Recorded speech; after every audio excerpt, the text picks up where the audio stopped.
In July 2025, Jennifer Love Hewitt walked onto a red carpet for the first time in years at the premiere for the I Know What You Did Last Summer sequel, and within hours, the internet exploded. Not with celebration for the return of a 90s icon, but with a torrent of body-shaming comments so vicious that even hardened social media users were shocked. The woman who once defined what it meant to be America's sweetheart had become the target of a digital mob. But this story isn't really about Jennifer Love Hewitt at all. How did one of the most famous faces of a decade become a target for so much ageism and body shaming?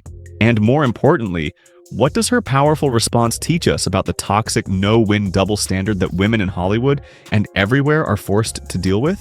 This isn't just about a celebrity, it's about a cultural sickness, and Jennifer Love Hewitt's story has become a masterclass in how to fight back. To really get the backlash, you have to go back to the image that was built for her. Jennifer Love Hewitt hit the mainstream with shows like Party of Five, and then became a global superstar with the 1997 horror classic I Know What You Did Last Summer. Almost overnight, she was shoved into a very specific box, the ultimate 90s bombshell. And the media back then was not subtle. It was the era of Maxim covers, low-rise jeans, and a non-stop focus on the female body. Hewitt was just a teenager when her fame exploded, and she was packaged and sold as a sex symbol before she could even process what that meant.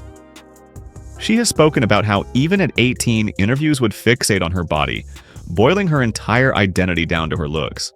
She recalled how the buzz around her work on I Know What You Did Last Summer was just painfully shallow. "I worked hard on it," she said. "I brought good stuff to it and no one was talking about it. It was just boob, boob, boob everywhere." This wasn't an identity she picked. It was assigned to her by a culture obsessed with a narrow, hyper-sexualized idea of female beauty. The industry put her on this pedestal, celebrating her for fitting their ideal. But pedestals are shaky, and in Hollywood, they're never permanent. The same machine that builds an it girl up is usually the first one waiting to tear her down. For years, the public bought the image of Jennifer Love Hewitt that the media was selling. But then, the cracks started to show. The turning point wasn't one big event, but a slow, creeping change. One of the most infamous examples was back in 2007, when paparazzi photos of her on vacation were plastered across a magazine cover with a nasty headline about her weight. All of a sudden, the body that was once celebrated was now being publicly picked apart and judged. Hewitt has said that she never truly felt insecure until that moment, and in some ways has never fully recovered from it. She was just on vacation, enjoying her life, but the publication of those photos opened what she called a very scary door. A new era where every celebrity's perceived flaw was blown up into a public spectacle. This shift blew the lid off a brutal hypocrisy. The public had been trained to see her as a physical object, and when that object no longer met the impossible standards of her youth, the love turned to criticism. The very same culture that put her on that pedestal was now policing her body, just waiting for her to slip up from the image they felt they were owed. What happened to Jennifer Love Hewitt isn't a one-off thing, but it perfectly shows a toxic cultural pattern. The pipeline from hypersexualization straight to ageism. Young women in the media are praised for their beauty and sexuality, but the second they start to visibly age, that praise turns into judgment and punishment. It's an impossible, no-win game designed to keep women feeling permanently anxious about their looks. The recent abuse after her 2025 red carpet appearance is a textbook case. Commenters shamelessly compared her 46-year-old body to pictures of her as a teenager, totally ignoring the reality of aging, having children, and just living life.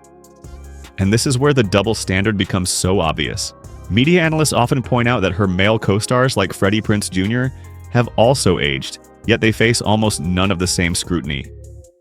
It's a harsh reminder that our culture lets men evolve, while women are expected to stay frozen in time. This is all part of a pattern some observers call the normalization of appearance discourse. It's the idea that a woman's body is public property, totally open for debate. This isn't just harmless opinions. It's a form of harassment that makes us all numb to cruelty and fuels mental health issues. Headlines that scream an actress is unrecognizable just for aging are designed to generate rage clicks for profit, keeping a harmful cycle spinning. This is a deep-seated cultural problem, and it's fueled by old and new media alike. It really makes you wonder, where does the responsibility lie to make it stop? Is it the platforms, the publishers, or us, the audience? Let me know your thoughts in the comments. This is a conversation we need to be having. For a long time, the tabloids and trolls controlled the story. But recently, Jennifer Love Hewitt has been taking her power back. She's become a vocal critic of the industry's impossible standards and a huge advocate for mental health and body acceptance. After the unrecognizable headlines, she didn't hide. She went on podcasts and gave interviews where she called out the ageism and the pain it causes. She's been brutally honest about how hard it is to age in Hollywood, essentially saying, you just can't do anything right. She's talked about how hurtful it is when people seem to have a hard time accepting that she doesn't look like her teenage self anymore. Instead of letting the shame win, she has used her platform to connect body image directly to mental health. She openly talks about having lines on her face and a body that changed after having 3 kids, not as flaws, but as proof of a life well lived. By doing this, she's gone from being the topic of the conversation to the one leading it. Her mom once gave her some incredible advice, telling her, "This is just people having a problem with the version of you they think belongs to them.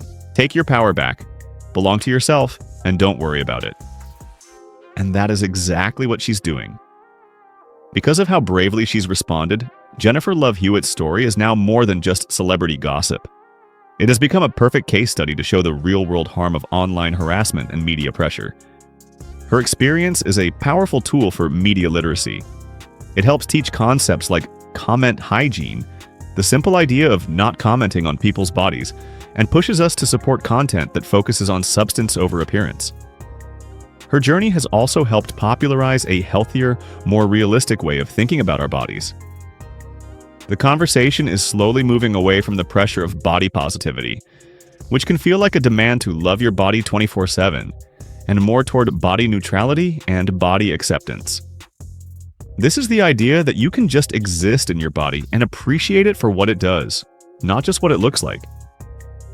The fans and advocates who defend Hewitt's right to age in peace are pushing these healthier ideas into the mainstream. Her struggle has become an important part of a larger conversation that adds pressure on media outlets and social media platforms to do better.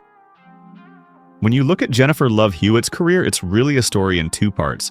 The first part was written for her by a misogynistic media culture that first sexualized her and then shamed her for the crime of getting older. But the second act?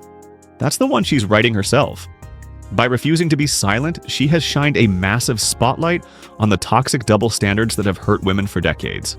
Her story is a powerful reminder that while the world will always try to tell you who you are, the real power is in defining yourself. She has turned years of personal pain into a public lesson in empathy, resilience, and the urgent need for a cultural shift. Jennifer Love Hewitt's journey shows us just how much impact you can have when you reclaim your own story. So, what do you think is the most important step we can take to stop policing women's bodies? Share your thoughts, and if you found this valuable, please like and subscribe for more deep dives into media and culture. Thanks for watching.